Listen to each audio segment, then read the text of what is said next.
It is.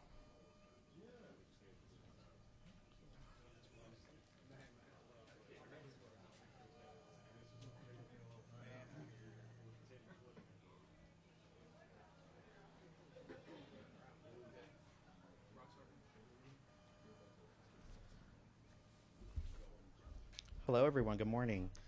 Thank you so much for being here. My name is JJ Maldonado. I'm the Senior Media Relations Specialist here at Austin ISD. Thank you all so much for being here today on our press conference on school safety.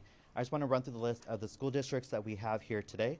Bastrop ISD, Del Valley ISD, Eanes ISD, Hutto ISD, Lockhart ISD, Manor ISD, Pflugerville ISD, and Round Rock ISD. I want to go through now our speakers that we have planned for today. Our very own Superintendent, Matias Segura, Austin ISD Police Chief Wayne Sneed, Travis County DA Jose Garza, Manor ISD Superintendent Robert Sarmani, and Amanda Tui, a licensed mental health professional here at Austin ISD. So now I'd like to turn it over to our Superintendent, Matias Segura. Thank you. Thank you all for being here. So since the start of the school year, school districts all across Central Texas have seen an uptick in threats toward our schools. And whether they're real or rumors, it's important to know every single threat is investigated and we take the safety and security of our students seriously. This is not a trend we're just seeing in Austin Independent School District. I'm standing outside here alongside law enforcement partners and fellow school leaders from Central Texas to show that this is something that we are all experiencing, and it needs to stop. Families, we need your help. It's critical now more than ever to have these hard conversations with your children about the impact of threats to our campuses. And what they may think is a joke can have real consequences. In Austin ISD, it doesn't matter if it's 2 p.m. or 2 a.m. Once we receive a threat, our officers work to identify the source, visit homes to check for weapons, and ensure our campuses are safe before the school bell rings the next morning. We're the largest school district in Central Texas, and I know we have more resources than many. If our system is being taxed by all of these threats, I know some of our other partners are also feeling the strain. It takes all of us together to educate our students about how to keep our schools safe. While thankfully the large majority of threats are non-credible, we have seen across both students an increase across both students and adults who have threatened our schools. And once we have arrests, we also have strong partnerships with law enforcement partners and county leaders to ensure we have strong communication with our families on the status of cases and how parents can advocate for the children. And on that note, I'd like to introduce our Travis County District Attorney, Jose Garza. so much, Superintendent Segura. Since the school year started, an alarming number of cases involving threats of gun violence in or against schools have been filed in our office. These incidents have involved schools and school districts across the county.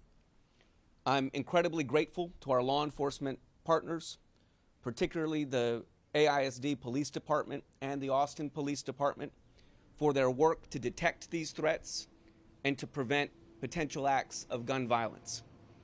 I want to be clear that gun violence against or at schools in our community will not be tolerated. If you make a threat against a school, you will be found, you will be arrested, and you will be held accountable. The consequences for people who make threats, including juveniles who make threats, can be severe. Over the last several months, the District Attorney's Office has been in close communication with AISD PD, with AISD schools and other schools in our district, in our county that have been impacted by threats. We will work closely with those school communities to keep parents and school staff informed as criminal cases move through our criminal justice system. Every child, parent, teacher, and school staff member deserves to feel safe at school. We're going to continue to work with our law enforcement and school district partners to make sure that that is the case in Travis County. Thank you so much.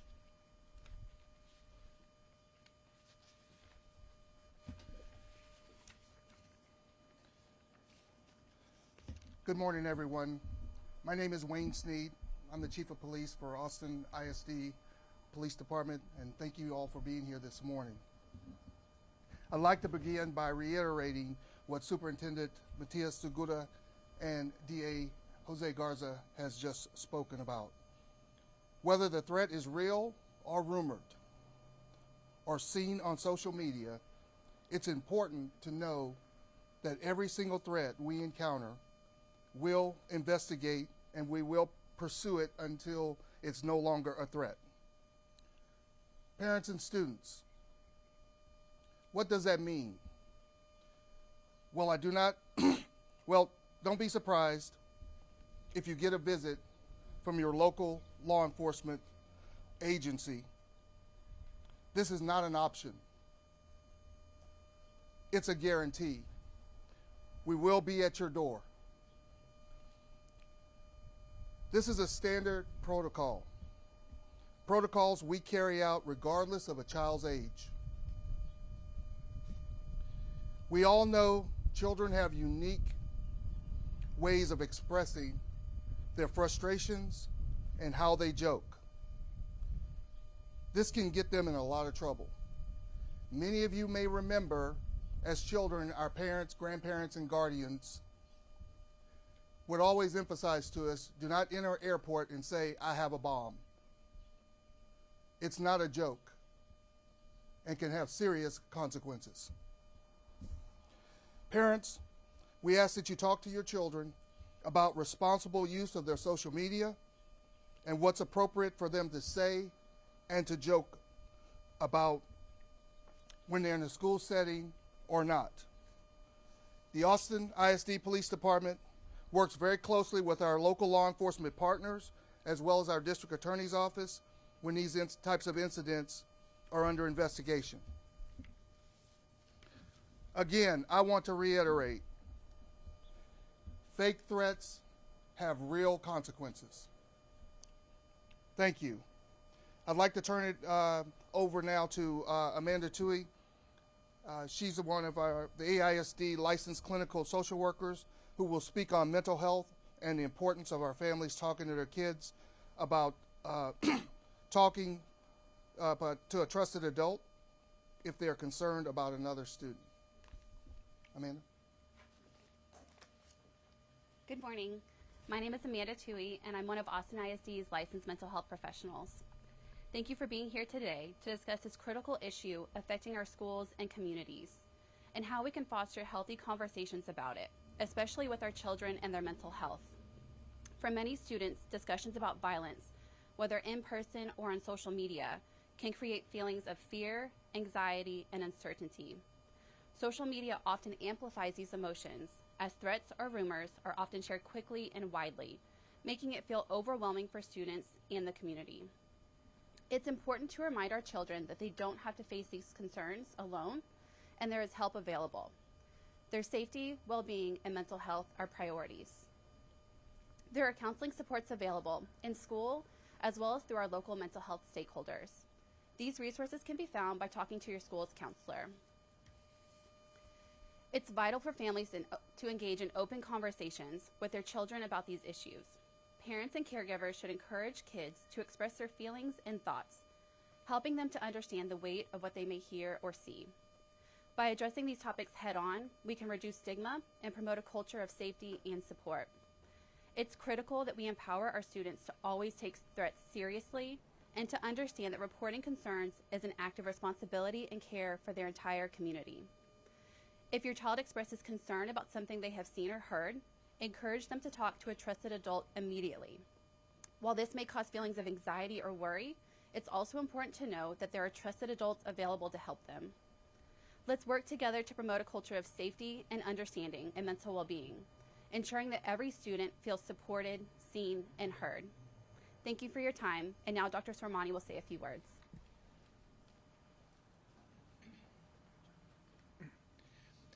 And I would like to end and emphasize the fact that this is a community challenge that we face, and it's going to require a community-wide solution in order to meet that challenge. And so I want to just end by encouraging parents, encouraging students, that if you do have a concern, please, by all means, call the school, call the authorities, and be assured that we are going to investigate and make sure that our schools are not at risk.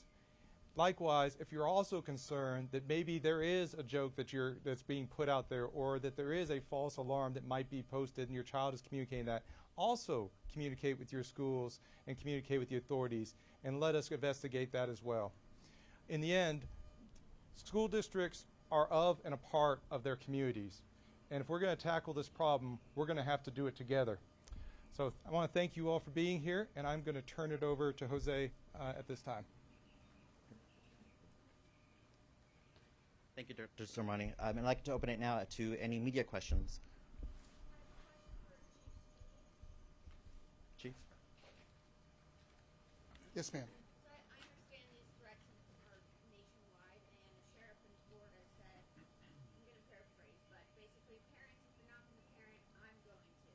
And I'm going to blast your students' mugshot, and if I can get a perp walk, I'm going to do that. Your thoughts on that? Would that help a situation like this? I think different leaders take on different approaches. I'm not here to embarrass a child. What I'm here hoping to get, as all of the speakers have said, and all of the leaders of these other police departments will tell you, is we need parents' help to curtail this behavior, and that there are real consequences if they do not. As I mentioned in my presentation earlier, this is not a new concept. There was a time when people were doing this in airports. It was no longer acceptable, and there was a lot of media around, do not make threats about bombs in airports. We are now at a time in our nation, in our country, where threats towards school, threats towards people at school is unacceptable. And we need to get the message out to our young, new future leaders that this is not acceptable. And it's happening way too common and way too often. You say real consequences, what's going to happen? Are they going to get arrested? Are they going to jail? What's going to happen? A complete investigation will happen. If this happens at 2 o'clock in the morning, we will be at your door at 2 a.m. If this happens at 3 o'clock in the morning, we will be at your door at 3 a.m. until we are convinced that there is not a threat, and when school starts, that we are going to be there to make sure that that school is safe for those staff, the students, and any visitors. This could be for each of or for you, Garza, but what is the threshold for arresting a child? Is it going to be the same for, a child who's spreading a threat versus a child who's creating it? What is that threshold? The threshold is a legal standard that applies to adults and juveniles. Is there a probable cause to believe that you committed a crime? And if that's the case, you will be arrested. These cases are varied. Every fact situation is different, and along with our law enforcement partners, we're going to be evaluating every fact situation on its own merits and determining whether there's probable cause in that instance. The cases that are pending in our office, certainly some of them relate to threats, others do not. So there's a wide range of conduct that is being investigated, that is arriving in our office, and that will be prosecuted. We'll be looking at every case individually. Yes.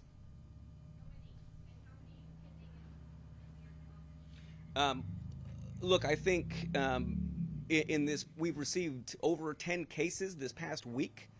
I think over 30 cases pending in our office in total. Off the top of my head, my best recollection is two. In addition to that, 2 cases are against adults. How many charges? I'd have to go back and check where these cases are. And look, just a reminder, our process is different for juveniles than it is for adults. When law enforcement makes an arrest, there is a charge pending. There is a separate process that will happen once a case gets to my office, and I'd have to go back and check to give you a more precise update on what the status is of those cases. And then I'll also just mention that juvenile cases are have different protections, and so the amount of information that we're able to share on those cases may be limited.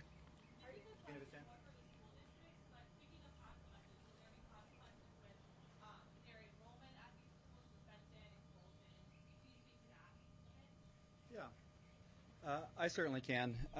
We have a variety of different protocols that we follow based on disciplinary actions. It really depends on the issue. Sometimes, and I will tell you, there have been times at 11 p.m. at night, I get notification that 2 6th graders passed in the hallway, said something to one another, and we investigate it. We have a conversation. Our officers work all night long, and we determine that it's not a threat.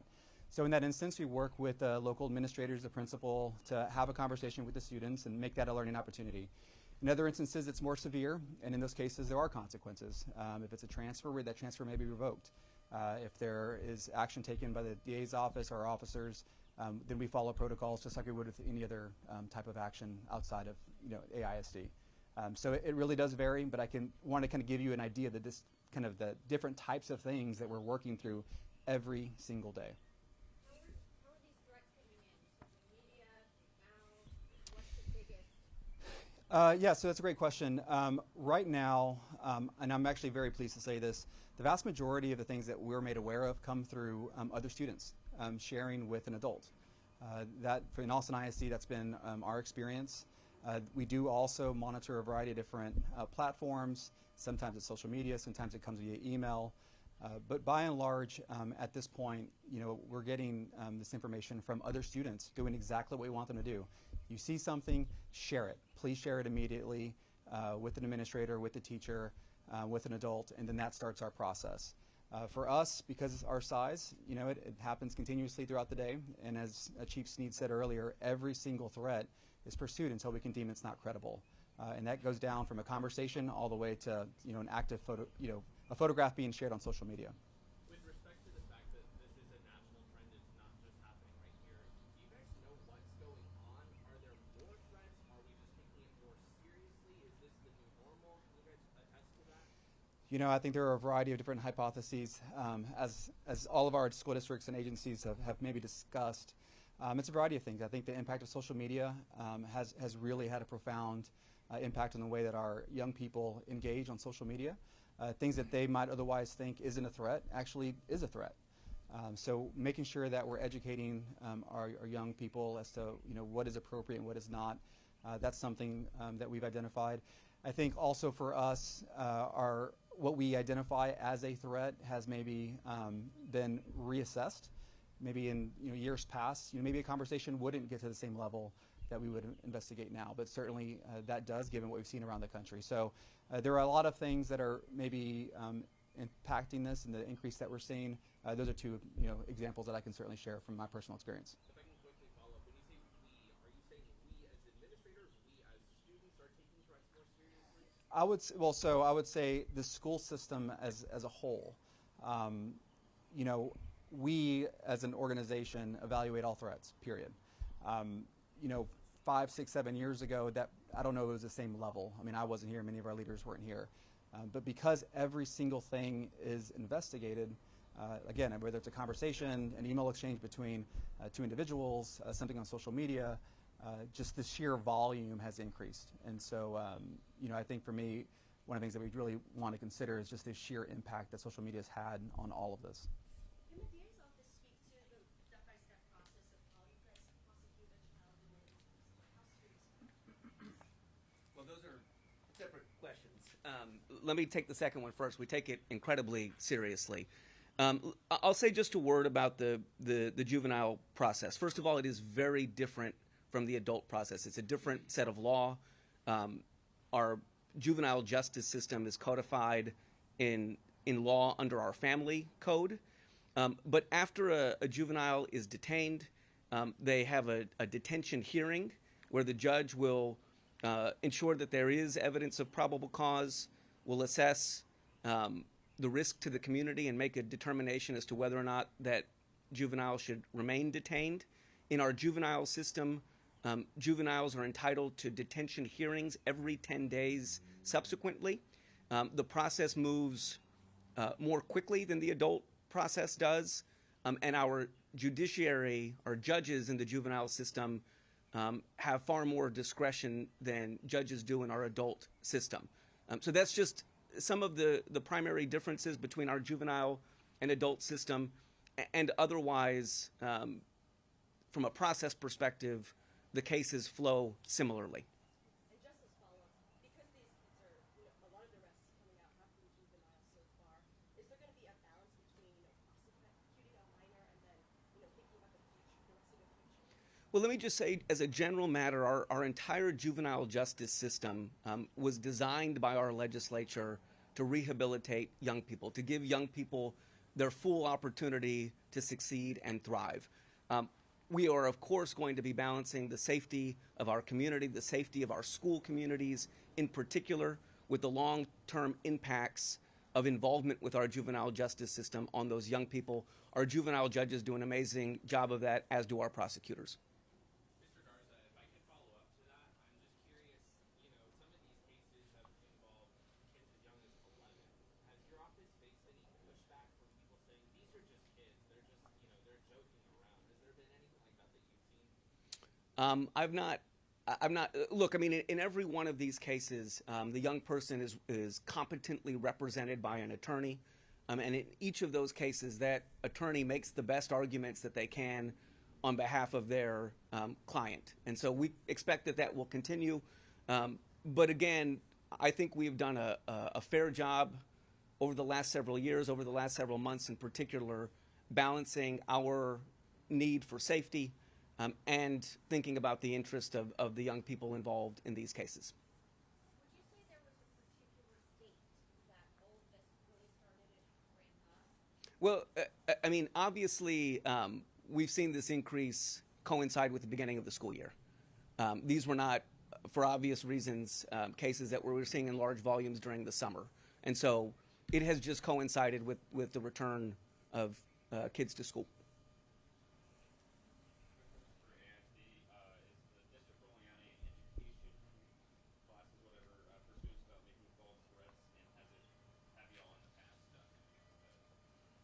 So right now, we're focused on getting our messaging out to families. We are working with our administrators in our campuses using advisory to share kind of the appropriate use of social media, different things that you should and shouldn't be doing. As far as like a standard curriculum, it's really kind of guidance that we provide to administrators, and then they provide to our students at each of the campuses. So both, but we are reevaluating all things at this point and seeing what improvements can be made moving forward. All right. Two more questions.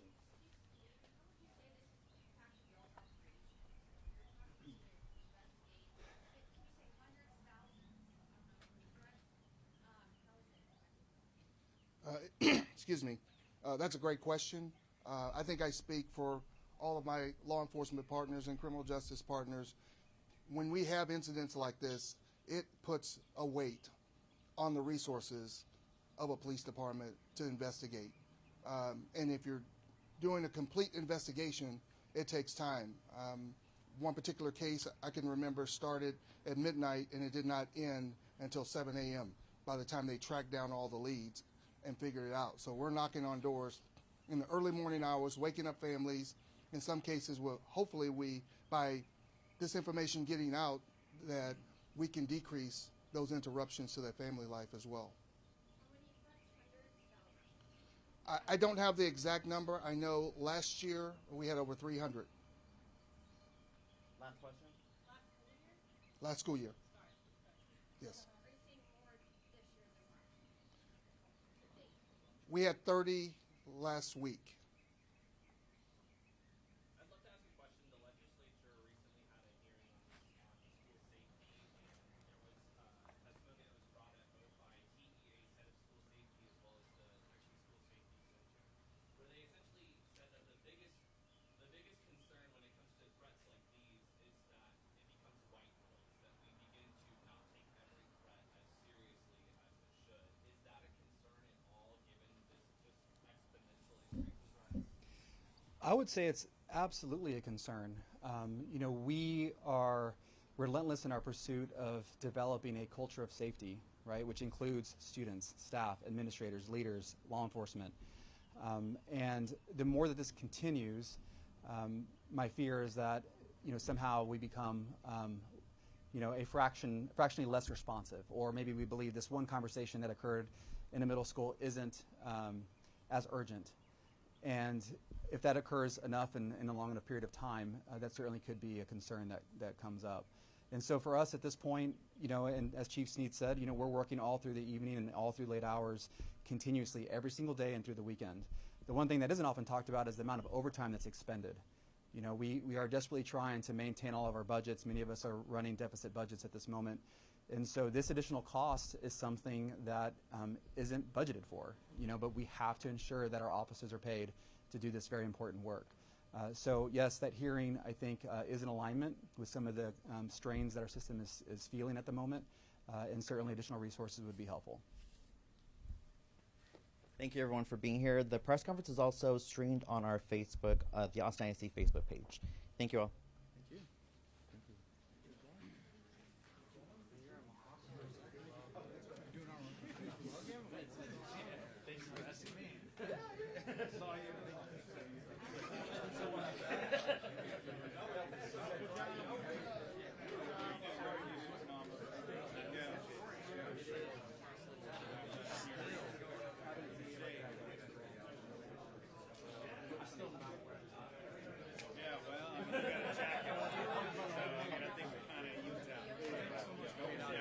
Thank you. I do really appreciate it. Travis Pickford, I'm Assistant Chief for Austin ISD. Yes, sir. Thank you very much. Travis Pickford.